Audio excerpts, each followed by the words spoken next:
Hello বন্ধুরা, সবাই কেমন আছো? আশা করি সবাই খুব খুব ভালো আছো। আমি আজ দারুণ একটা রেসিপি তোমাদের সঙ্গে শেয়ার করব। আশা করি তোমাদের ভালো লাগবে। সন্ধ্যাবেলায় টিফিনে স্ন্যাক্স হিসেবে খাওয়া যায় এই রেসিপিটা। একদম খুবই সাধারণ উপকরণ দিয়ে তৈরি, শুধু আলু আর ময়দা দিয়ে করব। প্রথমে আমি আলুটা সিদ্ধ করে নেব।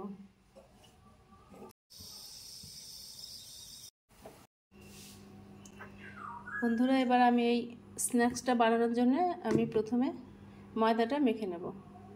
এখানে আমি 1 বাটি ময়দা নিয়েছি, আর 1 বাটি নেব, 2 বাটি নিয়েছি।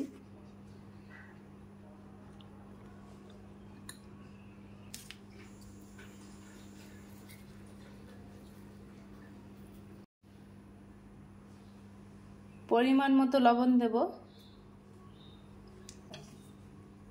সাদা তেল 2 চামচের মতো, হাত দিয়ে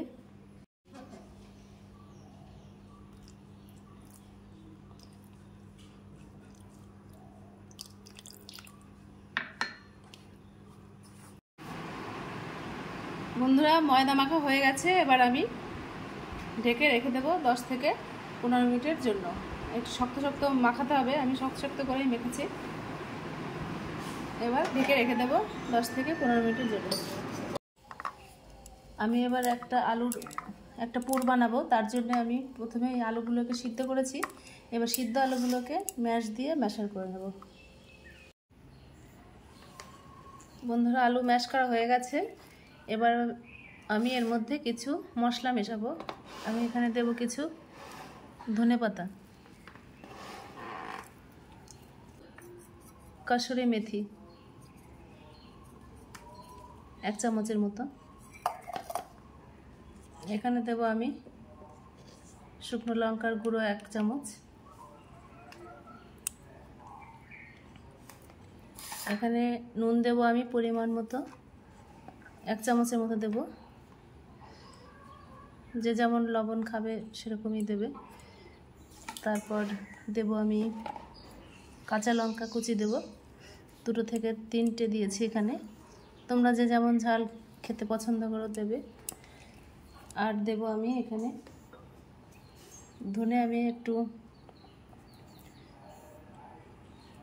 ম্যাশ করে নিয়েছি, মানে গুঁড়ো করে নিয়েছি ধনে। এবার ভালো করে বন্ধুরা একটু লেবুর রসও দেব। লেবুর রস না হলে আমচুর পাউডার দিলেও হয়। আমচুর পাউডার আমার ঘরে নেই, লেবু দিলাম।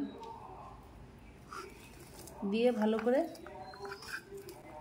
একটা আলু মশলা পুর তৈরি করব। আর একটু কর্নফ্লাওয়ার লাগবে, আর একটু কর্নফ্লাওয়ার দিয়ে ভালো করে এটাকে একটু থিক, মানে শুকনো শুকনো করে মাখতে হবে। বন্ধুরা, আলুর পুর তৈরি আমার। এবার আমি রুটির মতো করে সেই ময়দাটাকে মেখে নেব। ময়দাও নিয়েছি এখানে, সেই ময়দা এখন নিয়ে এসছি। এবার আমি রুটির আকারে ময়দা কিংবা আটা কিংবা কর্নফ্লাওয়ার দিয়ে বেললেই হয়। যেটা দিয়ে তোমাদের সুবিধা সেটা দিয়ে বেলতে পারো।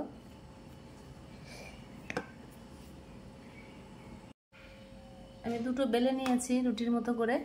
এবার আমি এই আলুর পুরটা আমি রুটির মধ্যে আস্তে আস্তে করে ছড়িয়ে দেব। পুরোটা কভার করে দেব রুটিটাকে।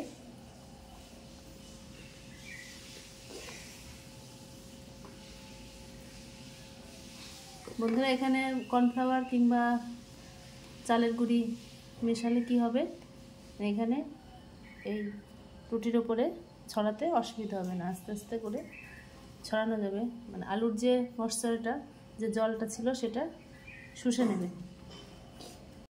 বন্ধুরা দেখো, আমি উপর আর একটা রুটি দিয়ে এই কর্নারটা ভালো করে এরকম চেপে চেপে দেব, যাতে ভেতরের যে আলুর পুরটা দিয়েছি বাইরে বেরিয়ে না যায় আর কি। এরকম করে চেপে চেপে দিতে হবে।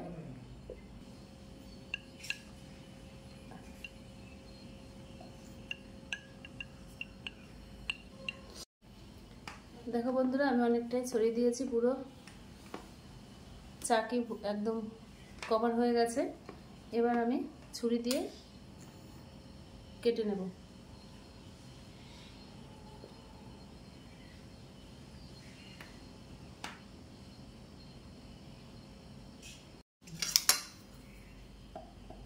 এবার আবার এরম করে কেটে নেব, কোনাকুনি করে। দেখো বন্ধুরা, আমি কয়েকটা ডিজাইন করেছি। প্রথমে এইদিকে দিতে হবে, এই দুই সাইডটার মুড়ে দিতে হবে, এরকম করে চেপে দিতে হবে। তারপর এক হাত দিয়ে তো হচ্ছে না, ভালো দেখাতে পাচ্ছি না, মানে এই সাইডটা আবার এরকম করে এরকম করে দিতে হবে। এই দেখো, দেখছো কত সুন্দর হয়ে গেল ডিজাইনটা। আমি সবগুলো ডিজাইন করিনি, কয়েকটা ডিজাইন দিয়েছি, কয়েকটা আমি এমনি রেখেছি নিমকির আকারের মতো। এবার ভেজে নেব সবগুলো একসঙ্গে। প্রথমে আমি একটা দিয়ে দেখছি কি হয়। এখনো ভালো গরম হয়নি তেলটা, একটু পরে দিতে হবে। এবার তেলটা গরম হয়েছে, এবার আমি সব দিয়ে দেবো একসঙ্গে হাই ফ্লেমে। অনেকগুলো একসঙ্গে দিয়ে দেবো। তারপর আমি গ্যাসটা কমিয়ে দেবো, একটু একদম লোতে দিতে হবে গ্যাসের ফ্লেমটা। সিঙ্গারার মতো অনেকটা খেতে, চায়ের সঙ্গে খাওয়া যায়।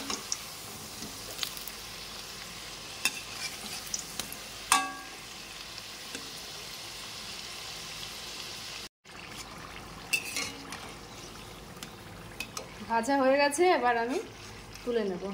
অনেকটা টাইম ধরে ভেজেছি, সিঙ্গারার মতো আস্তে আস্তে করে ভাজতে হবে।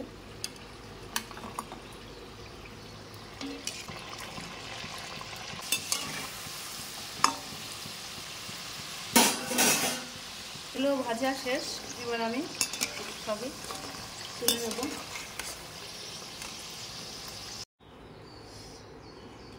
বন্ধুরা, আমার স্ন্যাক্স তৈরি।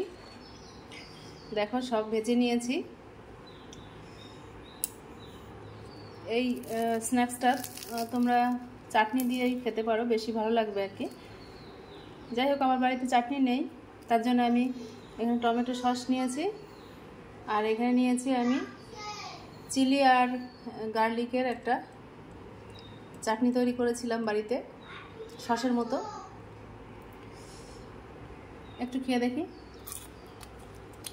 দারুণ হয়েছে বন্ধুরা খেতে। ভেতরটা দেখো সুন্দর ক্রিস্পি হয়েছে খুব। তোমরা বাড়িতে তৈরি করে খেতে পারো এরকম করে। সন্ধ্যাবেলায় হঠাৎ কেউ আসলে, বাড়িতে আত্মীয় আসলে তোমরা বানিয়ে দিতে পারো এরকম করে। তোমাদের কেমন লাগলো আমার ভিডিওটা তোমরা জানিও কমেন্টে, আর শেয়ার করো, আমার চ্যানেলটাকে সাবস্ক্রাইব করো। তোমাদের কাছে অনুরোধ রইল। দেখা হবে অন্য কোনো ভিডিওতে। তোমরা সবাই খুব খুব ভালো থেকো। তাহলে আজ টাটা।